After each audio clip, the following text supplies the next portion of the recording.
and very good morning to all the Sampurna students. Our today's topic is the Earth's structure and landforms of social science subject of class 7. This is chapter number 1, geography part. Okay. Now let us discuss about what is environment. Environment क्या होता है? Actually जो हमारे आसपास physical और biological conditions हैं जिसमें हम सरवाइव करते हैं, वो जो कंडीशंस हैं वही एक्चुअली एटमॉस्फेयर है।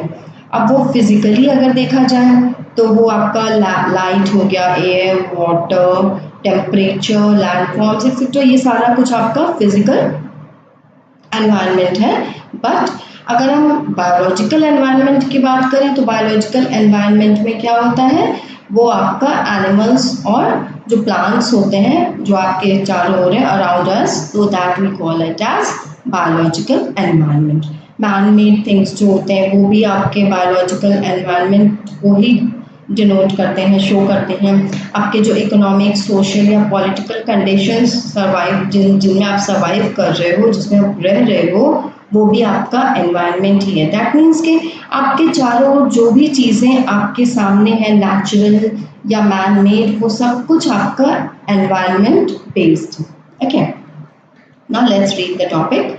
The earth is the only planet. Actually क्या है कि जो अर्थ होता है वो एक अकेला प्लानट है जहाँ पे लाइफ सर्वाइव हो सकती है, मतलब लाइफ है actually. So the life is the Earth is the only planet in the solar system that supports life. Okay, this is because conditions suitable for life are found only on the Earth. Earth ही एक ऐसा planet है जहाँ पे life possible हो सकती है, क्योंकि यहाँ के जो सुटेबल कंडीशंस होते हैं वो लाइफ को यहाँ एग्जिस्ट करते हैं। मीन्स यहाँ का जो टेम्परेचर है, एयर है, वाटर है और ये सारी चीज़ें, इन सब चीज़ों के एटमॉस्फेयर जो है, टोटल बायोस्फीयर, एटमॉस्फेयर जो भी कहेंगे, एटमॉस्फेयर अर्थ का अकॉर्डिंग टू आवर सेल्स है, मतलब हमारे हिसाब से है।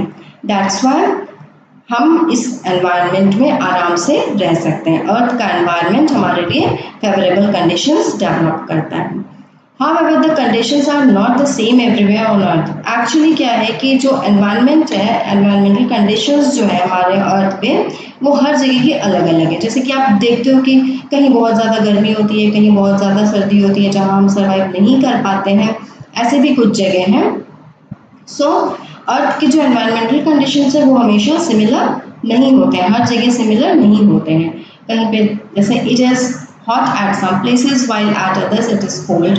The landforms, soil and other conditions also differ from place to place. अब आप सॉइल देखते हो, कहीं का सॉइल कुछ होता है, किस टाइप्स ऑफ सॉइल्स होते हैं, तो वो सॉइल जो है कहीं पे अलग टाइप का सॉइल होता है, कहीं पे अलग टाइप का सॉइल होता है। लैंड फॉर्म्स सब अलग अलग होते हैं, कहीं वैलीज हैं, कहीं प्लाटूज हैं, कहीं माउंटेन है, कहीं हिल्स हैं। तो इस टाइप से अर्थ डिफर करता है अपने लैंड फॉर्म्स में भी। Okay, different organisms live and thrive in different places. अब हर जगह एनवायरमेंटल कंडीशंस के अकॉर्डिंग ऑर्गेनिजम्स सर्वाइव करते हैं। ठीक है, जस्ट लाइक आप एक एग्जांपल ले लो, एक हम लोगों का ही एग्जांपल ले लो, जहाँ वाटर बॉडीज ज़्यादा होती हैं, जहाँ एयर, वाटर, इन सब चीज़ों के फेवरेबल कंडीशंस होते हैं, वहाँ पे हम जो ह्यूमन बीइंग्स हैं वो सर्वाइव करते हैं। ठीक है, इस तरीके से ही अलग अलग डिफरेंट प्लेसेस पे लोग सर्वाइव करते हैं। This is because each organism is made in such a way that it can live under a particular set of conditions.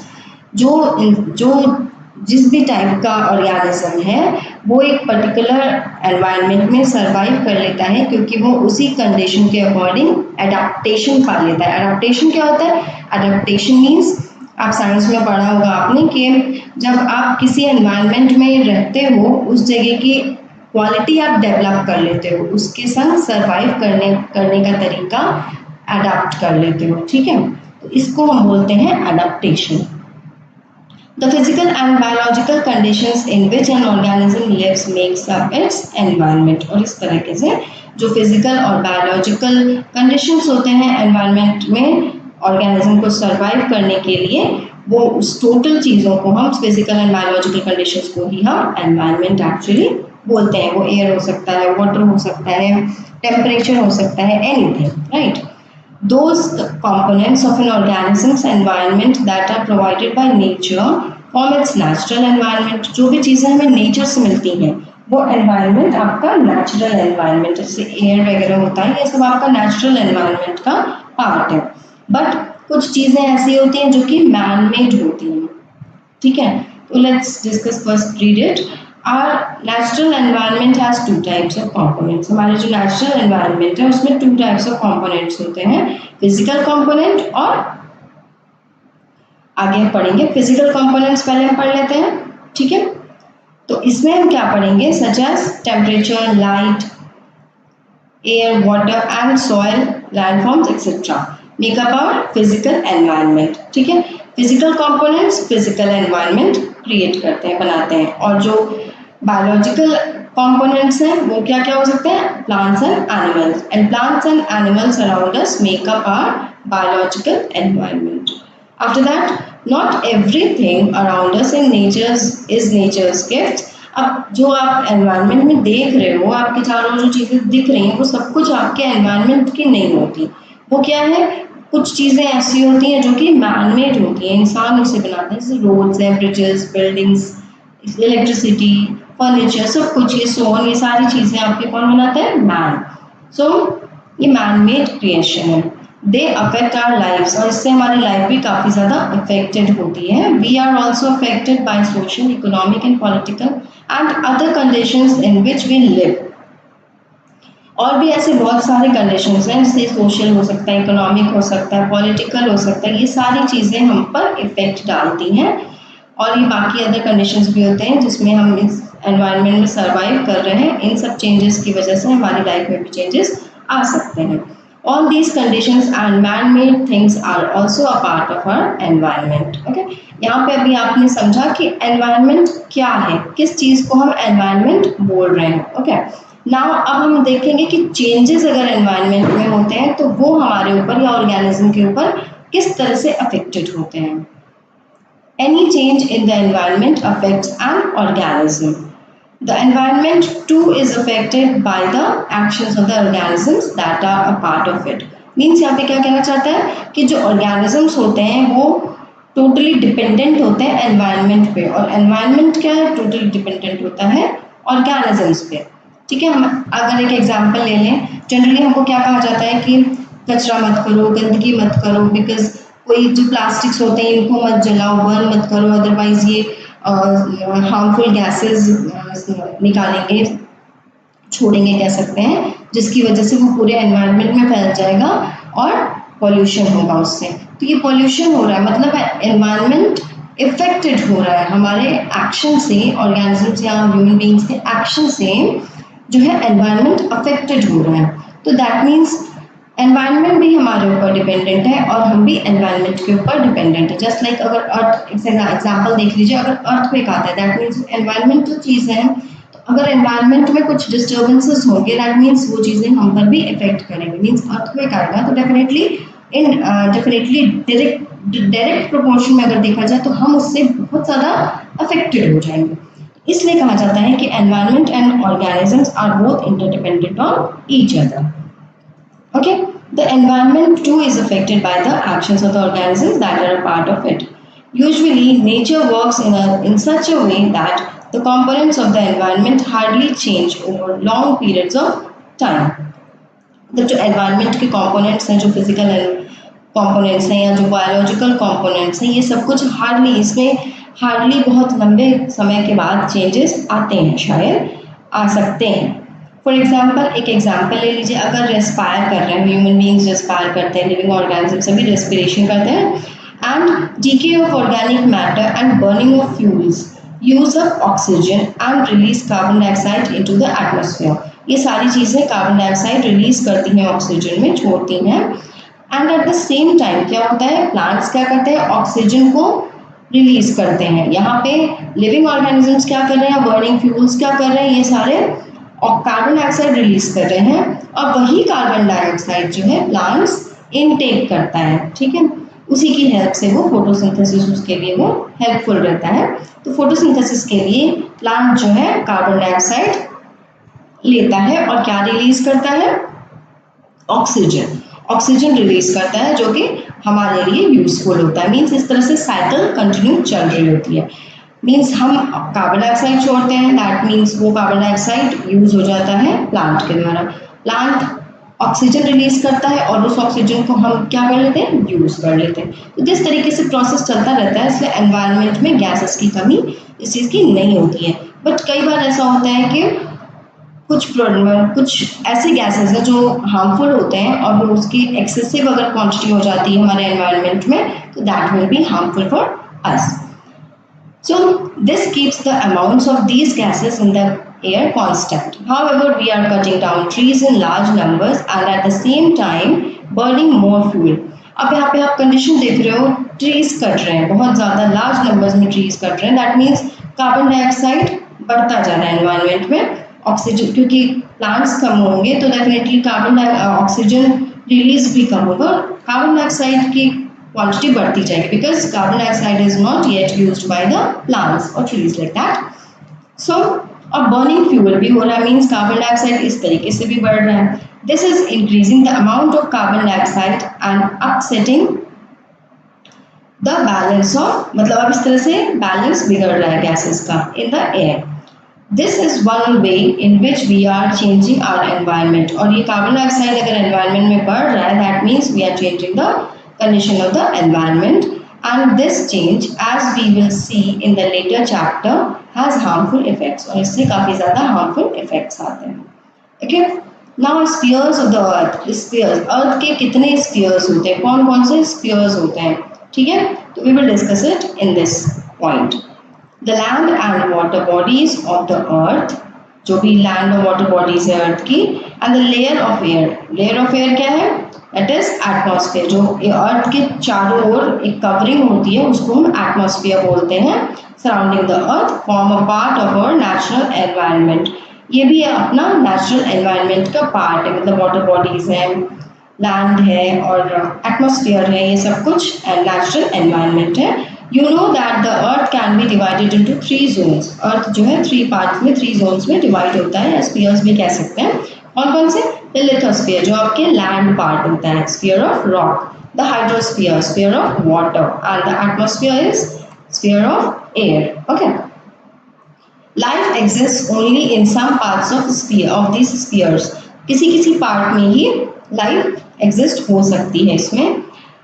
For example, organisms can survive only up to a certain height in the atmosphere. एक level तक ही, atmosphere के particular height तक ही life exist हो सकती है, मतलब organism survive कर सकते हैं, and up to a certain depth. अब depth की भी बात देख लें, अभी हम यहाँ पे क्या देख रहे थे, up मतलब ऊपर, organism एक certain height तक ही survive कर सकते हैं, और डेप्थ में भी देखा जाए तो बिलो द अर्थ सरफेस वो एक लेवल तक ही, एक डेप्थ तक ही सिर्फ सरवाइव कर सकते हैं, एक गहराई तक ही सरवाइव कर सकते हैं।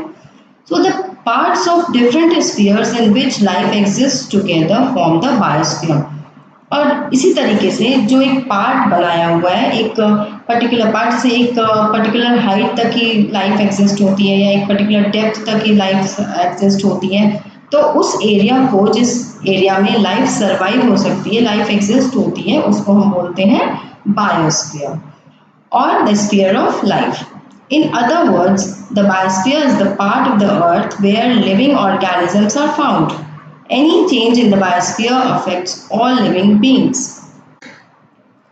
There are some natural processes that change landforms and thus the environment in which we live. To understand them, we first need to know about the structure of the earth.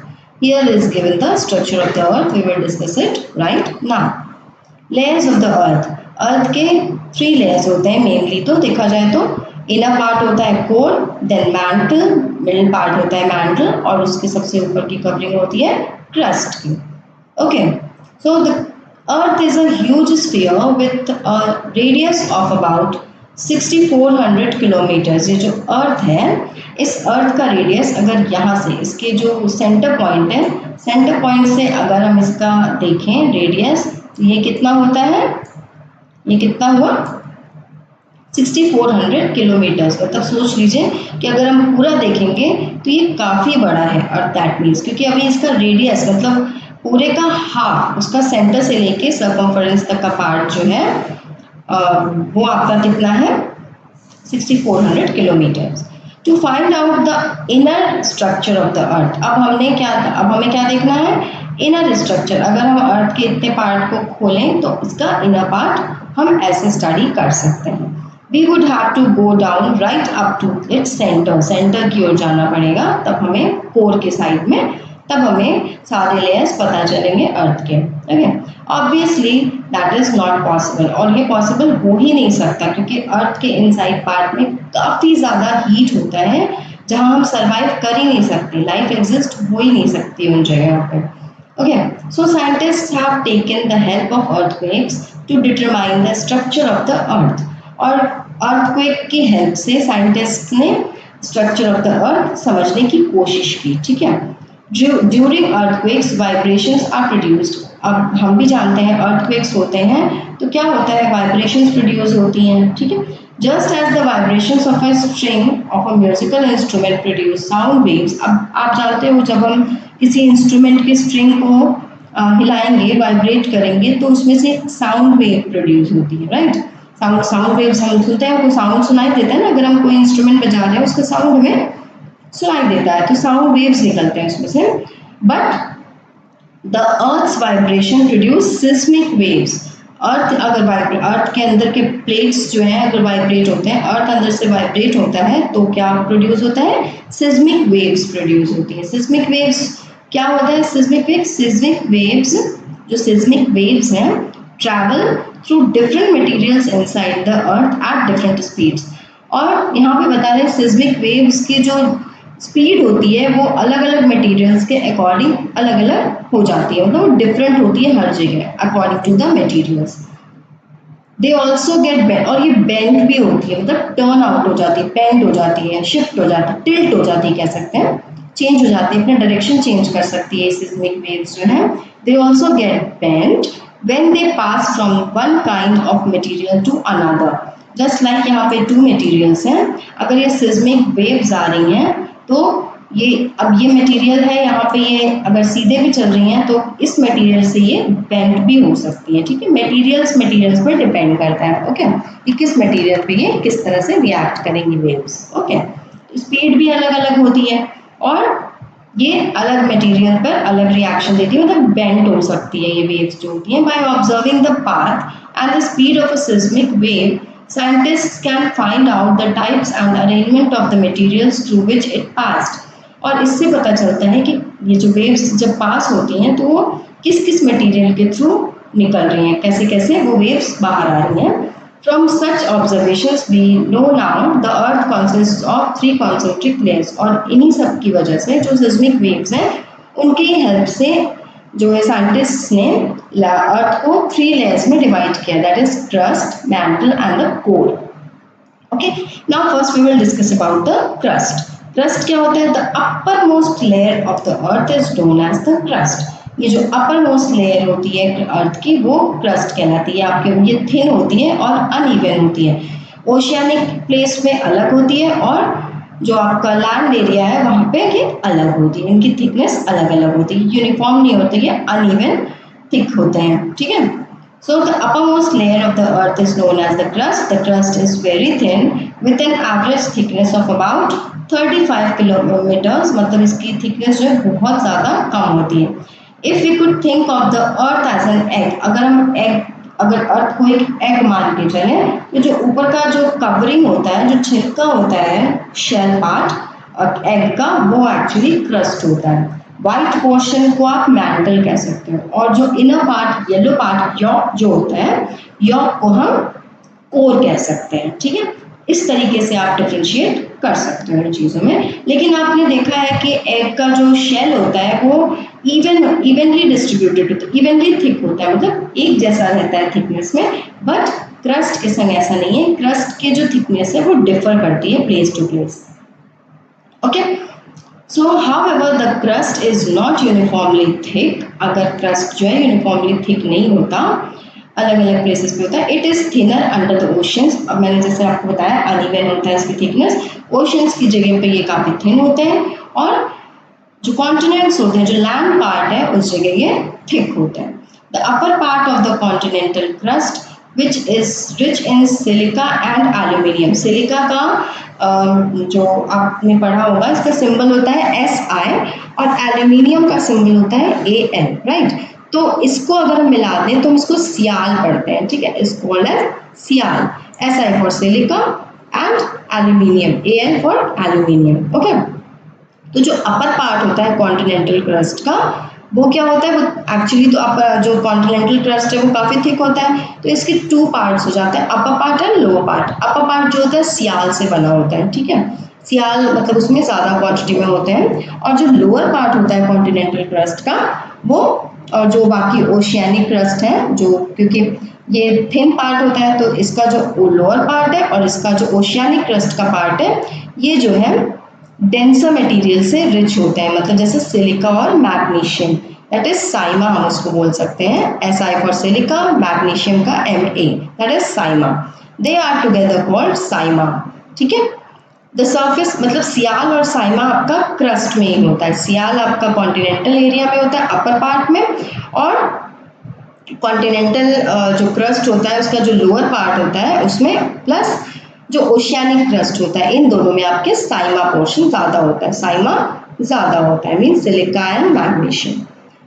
The surface of the crust is also quite uneven. अब हमने पढ़ भी बताया मैंने आपको कि surface जो होता है क्रस्ट का वो अनइवन होता है, अनइवनली डिस्ट्रीब्यूटेड होता है। जैसे क्योंकि माउंट एवरेस्ट को ही आप देख लीजिए, ये highest mountain peak in the world है जो कि 8,848 metres above the sea level है। While the world's deepest point, कौन सा डीपेस्ट पॉइंट है, मैरियाना ट्रेंच। तो मैरियाना ट्रेंच में डीपेस्ट पॉइंट है जो कि पैसिफिक ओशन में है, और इसकी डेप्थ क्या है 11,034 metres below the sea level. Above the sea level आपका क्या है माउंट एवरेस्ट, और बिलो द सी लेवल आपका क्या है मैरियाना ट्रेंच में जो पैसिफिक ओशन में है 11,034 metres below the sea level. मतलब ये अनइवन होते हैं, इसकी थिकनेस अनइवन होती है, इससे हमें पता चल रहा है, मतलब एक बहुत ऊंचाई पर है एक बहुत डेप्थ में है, मीन्स अनइवनली डिस्ट्रीब्यूटेड होते हैं ये। तो अब नेक्स्ट आपका लेयर आता है अर्थ लेयर, वो है मैंटल। मैंटल हम पढ़ेंगे, मिडिल लेयर है, यहाँ पे आप इसका स्ट्रक्चर देख सकते हैं, you can see here this part is mantle, this is upper mantle and this is lower mantle, okay. Core में भी यही है, outer core and inner core. इधर आपने देखा upper mantle and lower mantle, ठीक है। Now let's discuss the mantle point. Below the crust lies the mantle. It extends up to a depth of about 2,900 kilometers, और इसकी depth कितनी है 2,900 kilometres की डेप्थ है, मतलब इतनी इसकी डेप्थ होती है, गहराई है। इट्स चीफ कॉन्स्टिट्यूएंट्स, इसके चीफ कॉन्स्टिट्यूएंट्स क्या है, सिलिकेट्स। किसके सिलिकेट्स, मैग्नीशियम और आयरन के सिलिकेट्स। जो मैग्नीशियम और आयरन का सिलिकेट फॉर्म होता है वो इसमें सबसे ज़्यादा पाया जाता है, इसके चीफ कॉन्स्टिट्यूएंट्स में आता है। Both the temperature and the density of the mantle increase with increasing depth towards the center of the earth. Mantle में क्या है, मैंटल में क्या होता है, एक्चुअली क्या होता है कि कोई भी कभी भी हम देखेंगे तो मटेरियल के इनर पार्ट में डेंसिटी हर चीज़ की ज़्यादा होती है और आउटर पार्ट में डेंसिटी कम होती है। मतलब ये जो मैंटल पार्ट है, मैंटल पार्ट में जैसे जैसे हम डेप्थ में बढ़ते जाएंगे, इनर पार्ट में जाते जाएंगे, वैसे वैसे डेंसिटी इंक्रीज होती जाएगी, ठीक है। So both the temperature and the density of the mantle increase with the increasing depth towards the center of the earth. The mantle has two parts. Mantle के two parts हैं, upper mantle and lower mantle. Upper mantle के बारे में पढ़ लेते हैं। The upper mantle is about 670 kilometers thick. ये जो इसकी thickness होगी वो 670 kilometers होती है। While the lower mantle is nearly 2,200 kilometers thick. और ये जो लोअर मैंटल की थिकनेस है वो 2,200 किलोमीटर्स ठीक है, मतलब ओवरऑल मैंटल कितना हो गया अप्रॉक्स 2,900 किलोमीटर्स हो गया। आप इसको काउंट करोगे तो अप्रॉक्स 2,900 किलोमीटर्स हो जाएगा। अपर मैंटल की ये होती है डेप्थ, मतलब थिकनेस, और लोअर मैंटल की ये थिकनेस होती है। आप यहाँ पे देख रहे हो डिफरेंस कि ये ज़्यादा थिक है और ये कम थिक है, okay. The top layer of the upper mantle is solid. अब अपर मैंटल आप यहाँ पे देख रहे हो, this is the upper mantle, और इसकी जो टॉप लेयर होती है ये पोर्शन, टॉप लेयर जो होती है, sorry I have made the wrong side, here it is, upper mantle की जो टॉप लेयर होती है वो सॉलिड स्टेट में होती है। The top layer of the upper mantle is solid, below this layer lies a soft layer, और इसके नीचे बिल्कुल सॉफ्ट लेयर होती है। ठीक है, where were we? The top layer of the upper mantle is solid. Below this layer lies a soft layer. Because of the high temperatures in this layer, the rocks here are in a soft state. अब यहाँ पे temperature काफ़ी high होता है, that's why यहाँ के जो rocks होते हैं वो सॉफ्ट स्टेट में होते हैं। अ stage they reach just before melting, मतलब ऐसे स्टेज पर जहाँ पे वो मतलब अब थोड़े टाइम बाद उसका मेल्टिंग पॉइंट है, they start melting. Okay, this layer begins at a depth of about 50 kilometres and extends रफली up to a depth of 300 kilometres. अब इसके बाद यहाँ जो आपकी लेयर मिल रही है आपको, आफ्टर दैट क्या होता है, जहाँ पे हम सॉलिड लेयर की बात कर रहे थे, इसके बाद आपका क्या आता है, सॉफ्ट जो रॉक्स होते हैं। यहाँ पे इस एरिया में रॉक्स जो है सॉफ्ट होते हैं। ठीक है, अब वो रॉक सॉफ्ट होते हैं और इसकी डेप्थ कितनी होती है, about 300 kilometres. The lithosphere, now we have to talk about the lithosphere. The lithosphere which comprises the crust. Lithosphere में क्या क्या पोर्शन आता है, crust and the hard upper most part of the mantle. जो भी मैंने डिस्कस किया कि जो हार्ड सॉलिड पार्ट है ये आपका लिथोस्फीयर में आता है। ठीक है, क्रस्ट प्लस ये अपर मैंटल पार्ट, ठीक है, ये आपका लिथोस्फीयर में आता है। Hard upper most part of the mantle floats on this soft layer, और इसके नीचे जो ये लेयर है ये सॉफ्ट है, तो इसके ऊपर जो है ये लिथोस्फीयर फ्लोट करता है। Below this layer the rocks of the upper mantle become harder with depth. अब क्या हो रहा है कि ये जो इस लेयर के नीचे, लिथोस्फीयर के नीचे क्या है, the rocks of the upper mantle become harder with depth, और ये धीरे धीरे हार्डर होते जाते हैं डेप्थ के साथ। द लोअर मैंटल, अब हम किसकी बात करेंगे, लोअर मैंटल की, right. Lower mantle is a solid region started about 700 kilometres. अब ये कहाँ से स्टार्ट हो रहा है, 700 किलोमीटर से स्टार्ट हो रहा है, और ये इसकी डेप्थ हो रही है 2900 किलोमीटर तक ये पहुंच रहा है। Unlike the upper mantle it is composed of rocks of uniform hardness. और यहाँ पे आपने देखा था अपर मैंटल में कि रॉक्स जो है अनइवन थे, मतलब सॉफ्ट भी थे और हार्ड भी थे। बट आप लोअर मैंटल में देखोगे कि रॉक्स जो है यूनिफॉर्म हार्डनेस लिए हुए होते हैं। Now we have to discuss about the core, the inner part of the earth layer. The innermost layer of the earth is called the core. It is about 35 kilometers thick. और ये कितना thickness है इसकी, 35 kilometers thickness है इसकी। Okay. So it is the densest layer. क्यों ये densest layer क्यों है, क्योंकि ये इनरमोस्ट पार्ट है। जैसे मैंने आपको पहले बताया है कि मटेरियल्स जो है जो इनसाइड मतलब इनर तरफ आते आते इनसाइड आते आते वो काफ़ी उसकी डेंसिटी बढ़ जाती है, इसलिए जो आपका कोर पार्ट है ये डेंसेस्ट पार्ट होता है, डेंसेस्ट लेयर है।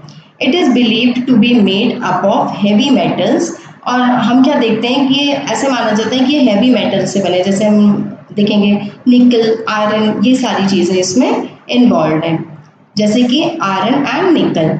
और आयरन का आप सिंबल क्या जानते हो, Fe, ठीक है, आपको पता होगा कि आयरन का सिंबल Fe होता है और निकल का सिंबल Ni होता है, राइट।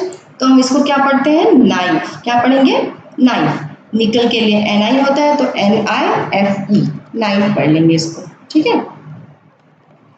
तो इसको हम क्या बोलेंगे, नाइफ, मतलब कोर के इनसाइड क्या होता है, नाइफ पार्ट होता है। लैटिन फॉर आयरन, मतलब फेरम जो होता है लैटिन है, लैटिन में यूज किया जाता है आयरन के लिए। The temperatures at the core are high enough to melt all metals. The study of seismic waves shows that the outer part of the core is molten while its innermost part is solid. अब ये जो seismic waves के through हमें पता चला है कि ये जो आउटर मोस्ट पार्ट है कोर का वो मोल्टन स्टेट में है, और जो इनर मोस्ट पार्ट है वो सॉलिड स्टेट में है। Now we have to discuss about rocks. Now the earth lithosphere is made up of rocks. As we know, जो अर्थ है, अर्थ के जो लिथोस्फीयर पार्ट है वो रॉक से ही बना हुआ है, ठीक है, जो कि हमने अभी पहले भी पढ़ा है कि crust portion plus upper mantle का हार्ड पोर्शन जो है वो लिथोस्फीयर में आता है। Actually lithos in Greek means rock. The word rock usually brings to mind, अब रॉक अगर वर्ड आता है तो हमारे दिमाग में क्या चीज़ आती है, मतलब हार्डनेस, कि मटेरियल बहुत हार्ड होगा, ठीक है। अब हम क्या देख रहे हैं, हमारे माइंड में हार्ड आ रहा है, तो हार्ड मटेरियल्स जैसे कि मार्बल, ग्रेनाइट, सैंडस्टोन, ये सारी चीज़ें हमारे दिमाग में आ रही है। लेकिन साइंटिस्ट ने, जो जियो साइंटिस्ट है, उन्होंने क्या कहा है इसको, कि वहाँ जो सैंड है, क्ले है, वो उन सब चीज़ों को मिला के रॉकी पार्ट कह रहे हैं। Okay, so however, for geoscientists, rock also includes soft and loose materials like clay, sand, gravel, silt, and in fact everything that forms the lithosphere of the earth. ये सारी चीजें जो है अर्थ के लिथोस्फीयर पार्ट को बनाती हैं, इसलिए उसको हम कहते हैं लिथोस्फीयर। लिथोस मीन्स रॉक्स, और रॉक्स को ये सारी चीजें, जियो साइंटिस्ट ने इन सब चीजों को इंक्लूड किया है लिथोस्फीयर में।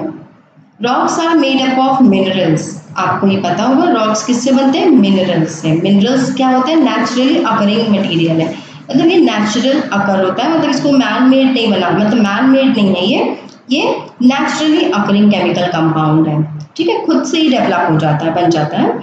द मिनरल्स जैसे कि फेल्सपार एंड क्वार्ट्ज, सिलिका कह सकते हैं, are common constituents of rocks. Rocks के कॉमन कॉन्स्टिट्यूएंट्स में आपका फेल्सपार और क्वार्ट्ज आता है। Okay, minerals vary in colour, मतलब मिनरल्स जो होते हैं डिफर इन कलर, मतलब कलर इसके डिफरेंट होता है, टेक्सचर अलग अलग होता है, जो टेक्सचर होता है वो अलग होता है, हार्डनेस अलग है, लस्टर, उसका लस्टर अलग अलग होता है। जैसे diamond is the hardest known mineral.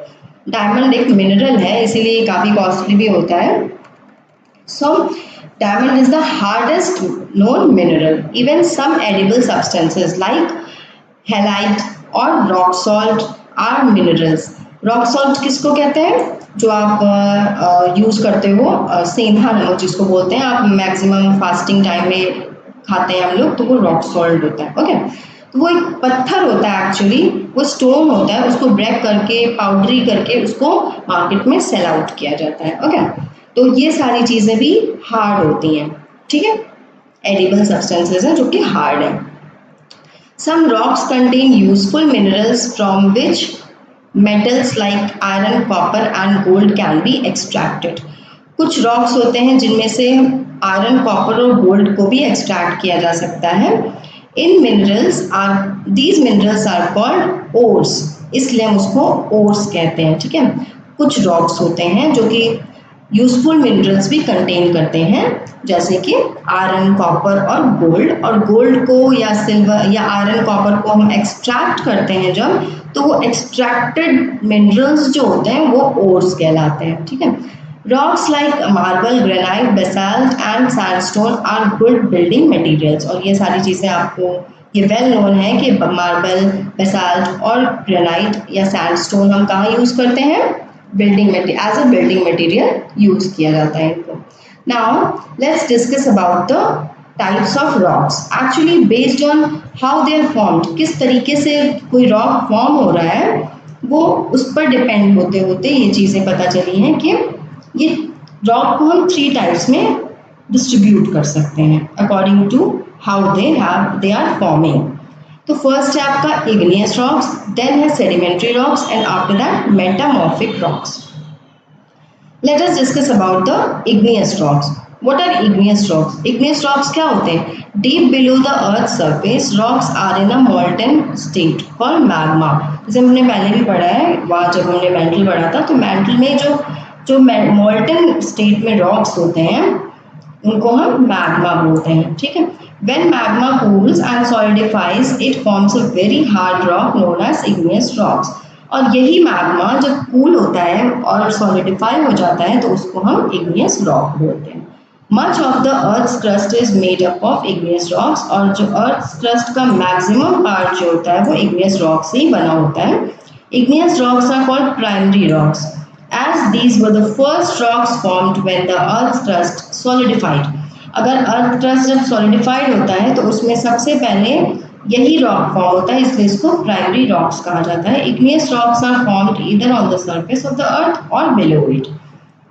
Okay, extrusive igneous rocks, इसको एक्सट्रूसिव क्यों कहा गया इग्नियस रॉक्स को? क्योंकि they are formed when magma cools and solidifies on reaching the surface. Surface area पे पहुंचने पर, जो सरफेस है, अर्थ सरफेस है, वहां पहुंचने पर जब ये कूल होता है और सॉलिडिफाई होता है तो इसलिए बाहर आ गया, दैट मीन्स इसलिए इसको हम एक्सट्रूसिव इग्नियस रॉक्स बोलते हैं। The magma that reaches the surface is known as lava, और उसको हम लावा बोलते हैं। जो मैग्मा ऊपर आता है, बाहर आता है क्रेटर के थ्रू, उसको हम लावा बोलते हैं। और यही लावा जो है कूल होता है और सॉलिडिफाई होता है और इग्नियस रॉक फॉर्म होता है। As the lava cools and solidifies rapidly on the surface, the minerals present in it form very small crystals. अब ये जब लावा कूल होता है, सॉलिडिफाई होता है, तो इसमें मिनरल्स के छोटे छोटे क्रिस्टल्स फॉर्म हो जाते हैं, बहुत ही छोटे छोटे क्रिस्टल्स फॉर्म हो जाते हैं। Rocks formed in this manner have a fine-grained texture due to the presence of these tiny crystals. और यहाँ पे क्या है कि फाइन ग्रेन टेक्सचर आ जाता है। अब क्रिस्टल्स, अगर किसी चीज़ में क्रिस्टल्स आ जाते हैं तो वो थोड़ा सा उसका टेक्सचर बदल जाता है, वो काफ़ी फाइन ग्रेन, उसमें कुछ खुदरा खुदरा सा महसूस होने लगता है, राइट? तो वो फाइन ग्रेन टेक्सचर आ जाता है बिल्कुल। और क्यों आता है? क्योंकि कुछ टाइनी क्रिस्टल्स, जो मिनरल्स के टाइनी क्रिस्टल्स हैं, वो उसमें मिलते हैं। दैट्स वाई इग्नियस रॉक्स के जो फाइन ग्रेन टेक्सचर होता है वो इसकी वजह से होता है। The texture however is not visible, ये दिखता तो नहीं है ये टेक्सचर, बट नेकेड आइज से नहीं दिखता। Basalt, andesite and rhyolite are examples of extrusive igneous rocks. और ये कुछ एग्जांपल्स हैं इग्नियस रॉक्स के, ये नाम आप पढ़ सकते हैं, लर्न कर सकते हैं। Okay, below the earth surface the process of cooling magma is much slower. अब बाहर आ गया तो वो ठंडा हो गया और सॉलिडिफाई हो गया, बट अगर वो अर्थ सरफेस के अंदर है तो मैग्मा बहुत धीरे कूल होता है। The slow cooling allows large crystal of minerals to form. अब स्लो कूलिंग हो रही है इस जगह पे, इस वजह से अगर स्लो कूलिंग हो रही है दैट मीन्स क्रिस्टल्स क्या होंगे? बहुत बड़े बड़े फॉर्म होंगे। Igneous rocks formed in this way are therefore coarse grain. यहाँ पे हमने पढ़ा फाइन ग्रेन क्योंकि बहुत ही छोटे छोटे क्रिस्टल्स हैं। यहाँ पे हम पढ़ेंगे कोर्स ग्रेन, क्यों? क्योंकि यहाँ पे मैग्मा बहुत धीरे धीरे सॉलिडिफाई हो रहा है, कूल हो रहा है, इसमें बड़े बड़े क्रिस्टल्स बन रहे हैं। इन बड़े बड़े क्रिस्टल्स के कारण, जो मिनरल्स के बड़े बड़े क्रिस्टल्स हैं, उसके कारण वो कोर्स ग्रेन्ड कहलाता है। They are known as intrusive igneous rocks. Granite and gabbro are examples of such rocks. Okay, अब ये अर्थ सरफेस के अंदर कूल हो रहे हैं, सॉलिडिफाइज हो रहे हैं, इसलिए, और इसमें जो इसका टेक्सचर है वो कोर्स ग्रेन्ड है, दैट्स वाई इसको हम इंट्रूसिव इग्नियस रॉक्स बोलते हैं। और इसके बेस्ट एग्जाम्पल है granite and gabbro. Okay, now sedimentary rocks. Second rock types of rocks जो है वो है sedimentary rocks. Running water, wind and moving ice carry small particles of rocks. ठीक है, तो हम जानते हैं कि पानी या एयर या फिर जो आइस होती है, मूविंग आइस जो होती है, उसमें स्मॉल पार्टिकल्स होते हैं रॉक्स के। When these rock particles are deposited on land or on the beds of oceans of or rivers, they are called sediments. Just like एक एग्जाम्पल ले लीजिए, अगर आप चॉक लेते हैं, चॉक डस्ट, उसको आप पानी में मिक्सअप करते हैं, तो आफ्टर सम टाइम क्या आप देखोगे? The chalk dust will settle down, ठीक है, इन द ग्लास। तो क्या होता है? चॉक डस्ट नीचे सेटल हो जाते हैं, तो उसको हम सेडिमेंट बोलते हैं, ठीक है। वो डस्ट पार्टिकल्स जो है सेडिमेंट हो रहे हैं, मतलब डिपॉजिट हो जा रहे हैं ग्लास के नीचे, पानी के अंदर, तो दैट्स वाई उसको हम सेडिमेंट्स बोलते हैं। उसी तरह से यहाँ जो रॉक पार्टिकल्स हैं वो भी एज ए सेडिमेंट्स क्या होते हैं? डिपॉजिट हो जाते हैं नीचे ज़मीन पर। Sediments are deposited in layers, और ये सेडिमेंट्स भी लेयर्स में डिपॉजिट होते हैं। They harden over the years because of the weight of the layers above and the presence of cementing materials like lime. When the layers are formed underwater, the weight of the water also helps in hardening. Rocks formed by the deposition and hardening of layers of sediments are called sedimentary rocks. इसलिए उसको sedimentary rocks बोलते हैं। वो धीरे धीरे क्या होता है, ये जो सेडिमेंट्स होते हैं, रॉक पार्टिकल्स जो एक सेडिमेंट्स हो जाते हैं, वो जब धीरे धीरे ईयर आफ्टर ईयर हार्डन होते जाते हैं, मतलब स्ट्रॉन्ग मतलब हार्ड होते जाते हैं, मजबूत होते जाते हैं, तो इस वजह से उसका क्या होता है, जो अबव वेट मिल रहा होता है ऊपर से लेयर के अबव पार्ट से, इस वजह से जो सीमेंटिंग मटेरियल्स जैसे लाइम वगैरह है उनको वेट मिल रहा है और इसलिए वो रॉक फॉर्म कर लेते हैं। और ये जो सेडिमेंट्स से बने हुए रॉक्स होते हैं धीरे धीरे वो हार्ड होते जाते हैं, इसीलिए इसको सेडिमेंट्री रॉक्स बोलते हैं, क्योंकि ये सेडिमेंट्स से बने होते हैं। Such rocks are usually made up of layers of different composition, अलग अलग कॉम्पोजिशंस होती हैं, जैसे कि sandstone, limestone, shale, gravel, clay and conglomerate are examples of sedimentary rocks. ये सारे सेडिमेंट्री रॉक्स के एग्जांपल्स हैं। Okay, now coal too is a sedimentary rock. Coal भी एक सेडिमेंट्री रॉक है, but unlike other sedimentary rocks, the coal that we see today was formed by the remains of organisms, mainly plants, which got buried with other sediments millions of years ago. The high pressure and temperature under the Earth's surface converted these remains into carbon, which is the main constituent of coal. Now I think you have understood this point कि कोल क्यों कोल भी एक sedimentary rock है, लेकिन बाकी दूसरे sedimentary rocks की तरह नहीं, क्योंकि कोल जो होता है ना, जो आज हम देखते हैं, वो किससे बनता है, डेड ऑर्गेनिजम्स से, जो रिमेन्स होते हैं ऑर्गेनिजम्स के, जैसे मेनली प्लांट्स कह सकते हैं, जो कि मिट्टी के अंदर अर्थ सरफेस के अंदर बरीड हो जाते हैं और मिलियंस ऑफ ईयर्स अगो पहले बरीड हो चुके हैं, और उसी के हाई प्रेशर और टेम्परेचर के कारण, जो अर्थ सरफेस का हाई टेम्परेचर और प्रेशर उसे मिल रहा है, उसकी वजह से वो रिमेन्स कार्बन में कन्वर्ट हो जाते हैं, और जो कि कोल का मेन कॉन्स्टिट्यूएंट है। Okay, now petroleum occurs in sedimentary rocks. Petroleum भी सेडिमेंट्री रॉक्स में अकर होता है। Petroleum has been formed by the decay of plant and animal remains that were buried with sediments millions of years ago. The remains of plants and animals trapped within layers of rock are called fossils. जो plants and animals जो बहुत पहले millions of years ago जो buried हो चुके हैं earth surface के अंदर, वो क्या करते हैं, वो सेडिमेंट्स के संग मिक्स हो चुके हैं, और जो remains of plants and animals trapped हो जाते हैं with in layers of rock, और ये लेयर्स ऑफ रॉक्स में मिक्स हो जाते हैं, मिक्सअप हो जाते हैं, इसलिए इनको हम फॉसिल्स कहते हैं। Hence petroleum and coal are called fossil fuels. इसीलिए हम इसको फॉसिल फ्यूल्स कहते हैं, क्योंकि ये सेडिमेंट्स जो हैं, जो सेडिमेंट्स बरीड हैं, उनके संग वो मिक्स होके बनते हैं, that's why they are called fossil fuels. क्योंकि हम बोलते हैं ना कि पुरानी चीज़ें जो दफन हुई रहती हैं तो वो फॉसिल्स बन जाती हैं, क्योंकि वो सेडिमेंट्स के संग मिक्स हो चुकी रहती हैं, और ये पेट्रोलियम और कोल फ्यूल्स हैं, इसलिए हम इसको फॉसिल फ्यूल्स बोलते हैं। I hope you have understood it. Now let us discuss about volcanoes. Sorry, metamorphic rocks will also remain here. Metamorphic rocks क्या है? The word Metamorphosis means change of form. Metamorphosis का मतलब ही इससे पता चल रहा है कि फॉर्म चेंज करता है। That means igneous and sedimentary rocks change their form under high pressure and temperature.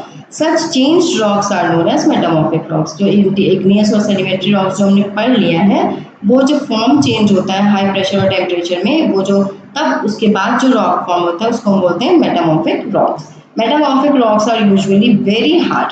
Some common examples of such rocks are marble, slate, this is formed from shale, shale से बनता है ये, and quartzite, जो कि sandstone से बनता है। Rocks undergo a cycle of transformation, often called a rock cycle. Rocks क्या होता है? साइकिल ऑफ ट्रांसफॉर्मेशन होती है इसकी, तो इसको हम रॉक साइकिल बोलते हैं। Magma rising from depths below the earth surface produces igneous rocks. The breaking down of different types of rocks produces sediments from which sedimentary rocks are formed. Okay, extreme heat and pressure may cause igneous and sedimentary rocks to form metamorphic rocks. When rocks are melted by heat, new magma is formed. ये cycle कैसे complete होती है? जब rocks जो है melt हो जाते हैं हीट से, तो वो न्यू मैग्मा फॉर्म कर लेते हैं। तो वो मैग्मा वापस से इग्नियस रॉक्स फॉर्म करता है। इस तरीके से ये रॉक साइकिल कंटिन्यू चलता रहता है। Okay, development of landforms. अब लैंडफॉर्म्स के डेवलपमेंट पढ़ लेते हैं हम। Major landforms like mountains develop mainly due to forces that originate below the earth surface. ये माउंटेन क्यों फॉर्म होते हैं? क्योंकि अर्थ सरफेस के अंदर की ओर से एक फोर्स ओरिजिनेट होता है जो कि प्रेशराइज करता है अर्थ क्रस्ट को ऊपर की ओर होने के लिए। Such forces lead to slow earth movements. इसकी वजह से कुछ स्लो अर्थ मूवमेंट्स होते हैं विच बिल्ड न्यू लैंडफॉर्म्स, और इसी की वजह से न्यू लैंडफॉर्म्स डेवलप होते हैं एंड सडन अर्थ मूवमेंट्स। इसी से अर्थ मूवमेंट्स भी होते हैं। ठीक है, क्योंकि फोर्सेस कुछ अलग से अंदर फोर्सेस डेवलप हो रहे होते हैं और इनसे अर्थ मूवमेंट्स होती हैं विच मॉडिफाई एग्जिस्टिंग लैंडफॉर्म्स, और इसी तरह से जो लैंडफॉर्म्स हैं वो मॉडिफाइड हो जाते हैं। We will now study some processes that create or modify landforms. Now, firstly, we will discuss about volcanoes. A volcano is a vent. Volcano क्या है? एक vent है और an opening. Vent means opening. Opening कह सकते हैं। Volcano क्या है? एक opening है। At a weak spot in the earth crust. Earth crust जहाँ पे weak spot होगा earth crust में, वहाँ से volcano ओपनिंग बना लेता है, वहां से वो ओपन हो जाता है जहां से मैग्मा इरप्ट होता है, निकलता है, मीन्स मैग्मा बाहर on to the surface as lava. Lava के रूप में मैग्मा बाहर आता है। Sometimes lava comes out through long deep cracks और fissures in the earth crust. और कई बार लावा कहाँ से आ जाता है? अर्थ क्रस्ट में जहाँ भी डीप क्रैक्स होते हैं या फिशर्स होते हैं उस जगह से मैग्मा निकल के एज अ लावा बाहर आ जाता है। ठीक है, अर्थ क्रस्ट पे। During a volcanic eruption, gases, ash, steam, and even pieces of rock are spewed out along with lava. Lava के संग ये सारी चीजें भी बाहर आती हैं, जैसे कि हमने पहले भी कई बार पिक्चरों में देखा है, कई बार हमने टीवी पर देखा है ये चीजें कि किस तरीके से वोल्केनिक इरप्शन होता है, कितने सारे एशेस, कितना सारा धुआं, गैसेस, सब कुछ निकलती हैं with the pieces of rocks. Gradually, ash, rocks, and solidified lava pile up around the vent. और ये सारी चीज़ें जो वोल्केनो का ओपनिंग है वहाँ पे पाइल्ड अप हो जाती हैं, इकट्ठा हो जाती हैं, फॉर्मिंग अ कोनिकल हिल। वहाँ पे वो एक कोनिकल हिल का शेप दे देती हैं जिसको हम वोल्केनिक कोन भी बोल सकते हैं। The word volcano is also sometimes used to refer to a volcanic cone. Mount Etna in Sicily, एक जगह है माउंट एटना, वहाँ पे एक माउंटेन है। Kilimanjaro in Tanzania and Kilauea and Mauna Kea in हवाई आर एग्जाम्पल्स ऑफ वोल्केनोज। ये सारे आपको वोल्केनो के एग्जाम्पल्स हैं। The top of the volcanic cone has a cup like depression called a crater. Crater ये आप यहाँ पे आप फिगर में देख लेंगे, कप लाइक डिप्रेशन है यहाँ पे, ऐसे पहले डिप्रेशन रहेगा फिर ये वेंट ओपनिंग है यहाँ पे। ठीक है, तो ये डिप्रेशन जो होता है, जो अंदर की ओर झुकाव होता है, उसको हम क्या बोलते हैं? क्रेटर। ठीक है, the top of the volcanic cone has a cup-like depression called the crater. Magma reaches the crater through a vertical pipe-like passage. ये vertical pipe-like passage है ना, यहाँ पे आप ये देख रहे हो, ये vertical pipe-like passage है। ठीक है, यहाँ से मैग्मा फ्लो होता है upside. Okay, the original volcano में अंडरगो चेंजेस ओवर टाइम। इसमें कुछ जो ओरिजिनल वोल्केनोज होते हैं वहाँ पे टाइम टू टाइम कुछ चेंजेस होते रहते हैं। न्यू कोन्स में डेवलप, कभी कभी न्यू कोन्स भी डेवलप हो जाते हैं। Okay, and the original crater may become wide and shallower after a fresh eruption. जब एक इरप्शन हो जाता है, जब वोल्केनिक इरप्शन होता है तो क्या होता है, एक जो ओरिजिनल क्रेटर है वो क्या हो जाता है, वो और ज़्यादा वाइडर और शैलोअर हो जाता है। वाइडर और शैलोअर मतलब इस तरीके से, मतलब गहरा ना होके वो थोड़ा सा वाइड हो जाता है, उसका मुंह ज़्यादा से ज़्यादा खुल जाता है और वो शैलो पोर्शन में आ जाता है। ठीक है, मतलब इस तरीके से हो जाता है, ज़्यादा डीप ना होके वो थोड़ा कम हो जाता है, शैलोअर हो जाता है थोड़ा सा। Such an enlarged crater is called a caldera, और फिर उसको हम उस क्रेटर को कैल्डेरा प्रोनाउंस करते हैं, कैल्डेरा बोलते हैं। Okay, volcanic islands. The top of a volcanic cone formed on the sea floor may rise above the water to form a new island. अब यहाँ पे क्या बता रहे हैं, कैसे न्यू आइलैंड फॉर्म हो सकता है? जो वोल्केनिक कोन है जो भी सी फ्लोर पे फॉर्म हो रहा है में अराइज अबव द वाटर, वो क्या होता है, वो वाटर के अबव भी आ सकता है एक न्यू आइलैंड फॉर्म करने के लिए। The island of Surtsey near Iceland is such an island, ये ऐसा ही आइलैंड है जो कि रिवर अंदर से मतलब राइज हुआ है, वाटर बॉडी के अंदर से राइज हुआ है, अबव द वाटर आ जाता है वो क्रेटर वोल्केनिक कोन जो है, और एक आइलैंड फॉर्म कर देता है। Okay, such an island will disappear if the top of the volcano is blown off by a violent eruption. और वो जो जब वो ये जो आइलैंड फॉर्म होते हैं वो क्या होता है, जब वो अपर पार्ट में आ जाते हैं तो आइलैंड फॉर्म होते हैं। वो आइलैंड जो है अगर कभी वायलेंट इरप्शन हो गया, उसमें से वोल्केनिक इरप्शन हो गया, तो वो डिसअपियर हो जाते हैं, ऐसे आइलैंड जो है डिसअपियर हो जाते हैं। नाउ टेक्टोनिक प्रोसेसेस, अब हम क्या पढ़ेंगे, टेक्टोनिक प्रोसेसेस पढ़ेंगे, जो हम अक्सर सुनते हैं टेक्टोनिक प्लेट शिफ्ट हो गई तो अर्थक्वेक हो गया, तो like that. Okay, The Earth's lithosphere is broken up into several pieces. जो अर्थ के लिथोस्फीयर पार्ट है वो सेवरल पीसेस में ब्रेक डाउन है, ठीक है, just like the pieces of a large jigsaw puzzle. These pieces known as plates, इसी को हम प्लेट्स बोलते हैं, float on the soft layer of the mantle। Mantle का जो सॉफ्ट लेयर होता है, क्योंकि हम जो हार्ड लेयर होता है मैंटल का तो वो लिथोस्फीयर में ही आ जाता है, इसलिए वो लिथोस्फीयर का वो पार्ट जो है सॉफ्ट लेयर पे मूव करता है, मैंटल के जो लोअर पार्ट है मैंटल का उस पर वो फ्लोट करता है। ये सारे प्लेट्स जो है, पीसेस जो है, the flow of partially molten material within the mantle causes the plates of the lithosphere to move relative to each other. और ये जो मैंटल जो आपका लिक्विड पार्ट है, जो आपका मॉल्टन पार्ट है, इसके कारण प्लेट्स में शिफ्टिंग होती रहती है, थोड़ी थोड़ी मूवमेंट होती रहती है, फ्लो होता रहता है, the flow of partially molten material. अब ये मॉल्टन मटेरियल फ्लो हो रहा है, इसकी वजह से प्लेट्स जो है लिथोस्फीयर के वो रिलेटिव मूव होते रहते हैं relatively. So as the plates move they push pull side rise sink bend and break, ये सारी चीजें, उसमें मूवमेंट होगा तो ये प्लेट्स आपस में लड़ेंगी भिड़ेंगी और सिंक होंगी, पुल होंगी, पुश करेंगे, तो इस तरीके से और टूटेंगे भी। Such processes act over millions of years, और यही प्रोसेस मिलियंस ऑफ ईयर्स से होता है, एंड क्रिएट मेजर लैंडफॉर्म्स, और इसी की हेल्प से लैंडफॉर्म्स बनते जाते हैं। They are called tectonic processes, और इसी प्रोसेस को टेक्टोनिक प्रोसेस कहते हैं, after the Greek word tecton which means builder, इसीलिए इसको बिल्डर कहा जाता है, क्योंकि टेक्टोन का मतलब होता है बिल्डर, इसीलिए इसका नाम ही टेक्टोनिक प्रोसेसेस पड़ा है, builder, building processes. Plate movement causes volcanic activity and earthquakes especially at the margins of the moving plates, और इसीलिए आपके जो ये टेक्टोनिक प्लेट्स मूव हो रही हैं, मूवमेंट्स की वजह से ही कई बार volcanic एक्टिविटी भी होती है और earthquakes भी आते हैं। Now let's read about earthquakes. Okay, earthquakes.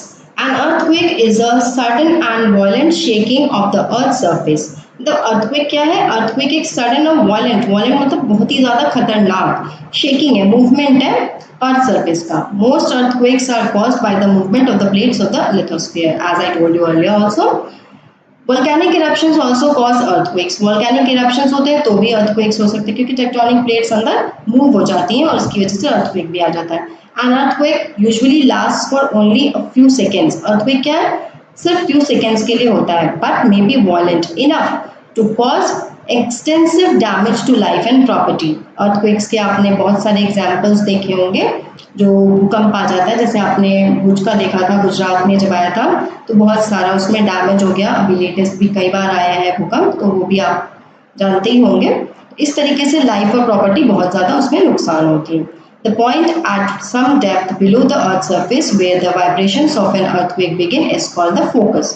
और जिस पॉइंट पे अर्थक्वेक की मूवमेंट वाइब्रेशंस महसूस होती है उसको हम बोलते हैं focus. The point at some depth, अंदर गहराई में, below the earth surface, where the vibrations of an earthquake begin, जिस जगह पे अर्थक्वेक ओरिजिनेट हो रहा है, जिस पॉइंट पे अर्थ सरफेस के अंदर जिस पॉइंट पे अर्थक्वेक ओरिजिनेट हो रहा है उस पॉइंट को हम फोकस कहते हैं। From there the vibrations spread, अब वहां से वाइब्रेशंस चारों डायरेक्शंस में फ्लो हो जाती हैं, मूव हो जाती हैं, स्प्रेड हो जाती हैं, पर much like the ripples caused by the dropping of a stone into a pool of water। उसी तरीके से जिस तरीके से आप पत्थर फेंकते हो पानी के अंदर पूल में, तो जिस तरीके से वो लहरें गोल गोल गोल गोल बनती हैं, उसी तरीके से अर्थक्वेक में भी इसी तरह के मूवमेंट्स होते हैं।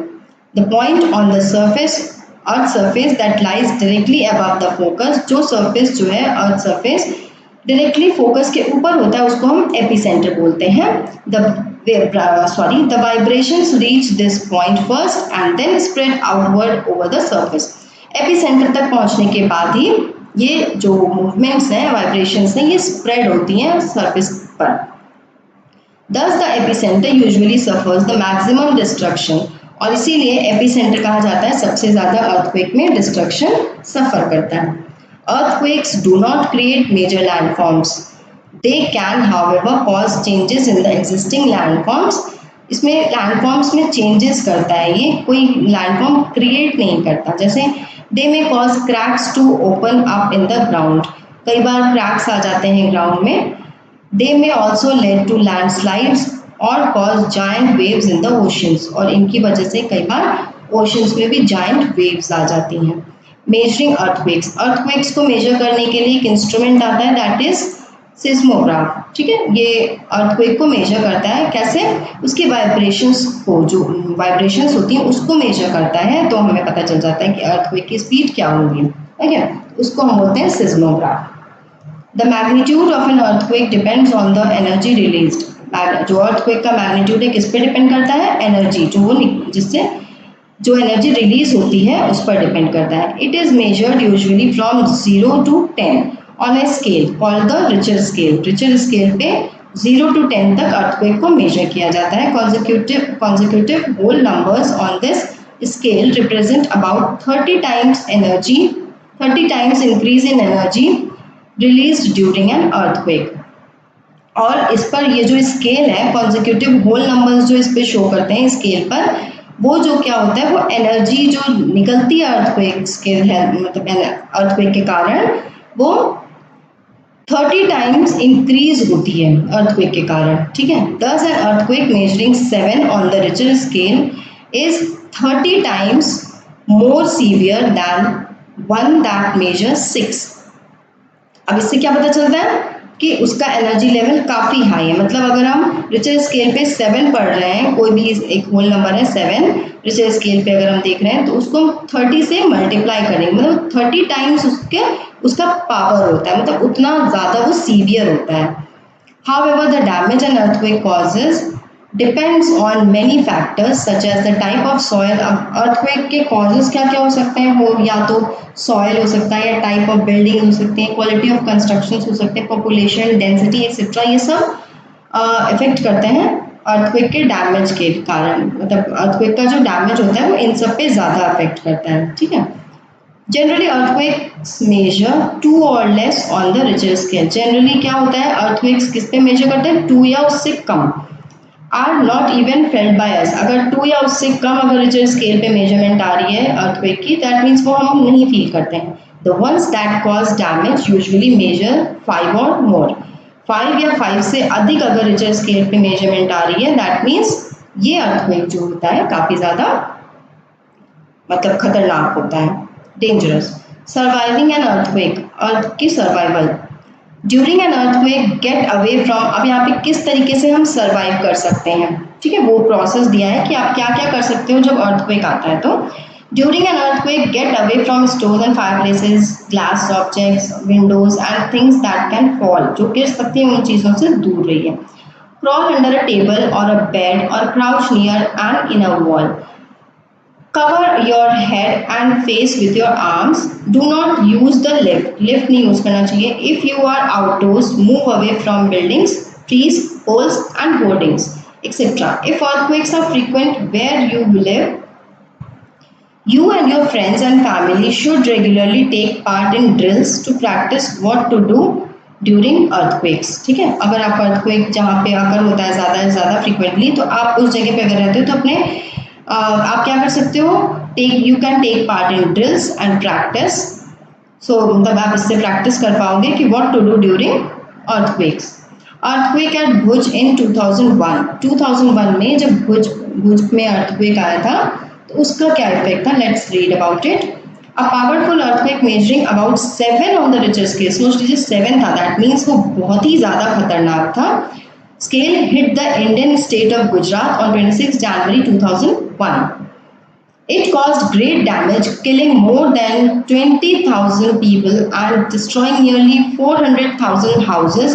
About 16 million people were directly or indirectly affected by the earthquake. The earthquake had its epicenter near Bhuj in Kutch. Epicentre हमने समझ में आ गया ना, एपिसेंटर क्या होता है, एपिसेंटर जहाँ होता है वहाँ सबसे ज्यादा डैमेजिंग होती है, right. So the region around Bhuj therefore suffered the maximum damage, इसीलिए भुज के चारों ओर ज्यादा डैमेज फील किया गया। Going by records of previous earthquakes and their effects, the risk of violent and destructive earthquakes is very high in the Bhuj region. तो अब भुज reason में क्या है, वहां पे रिस्क जो है वायलेंट डिस्ट्रक्टिव अर्थक्वेक्स का सबसे ज्यादा होता है। So the rules for constructing quake resistant buildings, अब यहाँ पे क्या है, अब यहाँ पे क्या हो गया है, बिल्डिंग्स जो है क्वेक रेजिस्टेंस बनाई गई हैं, should have been strictly follow किया जाना चाहिए, ऐसा रूल्स वहां बनाया गया है। This could have restricted the collapse of buildings, इस तरह से बिल्डिंग्स को कोलैप्स होने से रोका जा सकता है, which is the main cause of deaths in any earthquake. Buildings गिरने के कारण ही बहुत ज्यादा डेथ्स होती हैं अर्थक्वेक के टाइम में। Besides the Bhuj region is fairly densely populated. This was another reason for the large number of deaths, और इसी वजह से यहाँ डेथ ज्यादा हुई थी क्योंकि ये जो भुज एरिया है ये काफी ज्यादा डेंसली पॉपुलेटेड एरिया था। Landforms created by plate movement. Plates may move towards each other, away from each other or past each other. मतलब एक दूसरे के ऊपर चढ़ भी सकते हैं। When two plates move towards each other, अगर दो प्लेट्स आपस में एक पास आती हैं, the rocks between them wrinkle up to form fold mountains. और जब ये जो टेक्टोनिक प्लेट्स हैं जब ये आपस में पास में आती हैं तो ये फोल्ड माउंटेन्स डेवलप करती हैं, ये रिंकल हो जाती है, जो इसके रॉक्स होते हैं ये रिंकल हो जाते हैं जिसकी वजह से फोल्ड माउंटेन्स डेवलप होते हैं। So the process is known as folding, इसलिए इस प्रोसेस को हम फोल्डिंग कहते हैं। But when two plates move apart, जब दूर जाते हैं ये प्लेट्स, दे कॉज फ्रैक्चर्स और rifts to open up in the earth crust, और इस वजह से अर्थ क्रस्ट में ओपनिंग हो जाती है। The flow of molten material underneath may cause chunks of the crust to collapse or be pushed up along a rift. A rift along which adjacent blocks of rocks have been displaced is known as a fault. The raised blocks form block mountains and the sunken blocks form rift valleys. ठीक है, जो blocks जो है raise जाते हैं ऊपर हो जाते हैं वो क्या बनाते हैं, ब्लॉक माउंटेन्स, और जो संक हो जाते हैं, जो ब्लॉक्स संक हो जाते हैं वो रिफ्ट वैलीज बना लेते हैं। Sometimes two plates may slide past each other. Such movement does not create major landforms but may change existing ones by forming faults and causing earthquakes and landslides. और इस तरीके से जब आपस में वो एक के ऊपर एक अगर चढ़ गए, दैट मीन्स वो अर्थक्वेक्स या लैंडस्लाइड्स अगर कर सकते हैं, इससे किसी भी तरीके के लैंडफॉर्म्स, मेजर लैंडफॉर्म्स अगर नहीं होते, नहीं बनते, ठीक है, फॉर्म नहीं होते हैं, ठीक है। So that's all about this chapter. This is the first chapter of social science of class 7th. Read it properly, understand it again. Thanks for listening. That's all for today.